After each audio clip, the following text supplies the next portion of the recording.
कसबा तळणी जिल्हा परिषद मतदारसंघातून सौ ऋतुजा रवीश पाटील या वहिनी आमच्या उभ्या आहेत. त्यांचं शिक्षण MBA मधून पुण्यामध्ये झालेले असून त्यांच्या वडिलांची फूड फॅक्टरी त्यांनी स्वतः हँडल केलेली आहे. त्यांना चांगला अनुभव आहे. येत्या काही आजोबांच्या कालकर्ती किंवा सासऱ्यांच्या कौलमध्ये आल्यानंतर त्यांनी बराचसा अनुभव घेतलेला आहे राजकारणाचा. त्यामुळे त्या सक्षम अशा वाटतात की सगळ्यांना तळागाळापर्यंत त्यांनी मदत केलेली आहे.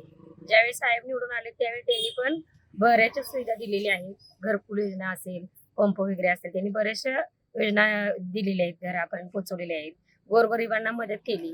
कुठेतरी जळीत झाले त्यांना मदत करणे, कुठेतरी घर पडणे पावसाळ्यात यांना मदत करणे, अशा त्यांनी भरपूर पुराची हे दखल घेणे, कुठेपर्यंत पूर आलाय काय त्यांना मदत करणे, अशा त्यांनी कामं केली. आणि एका सुशिक्षित घरातले असून देखील गोरगरिबांपर्यंत पोहोचून तिने अतिशय चांगलं हे व्यक्तिमत्व निर्माण केलेलं आहे.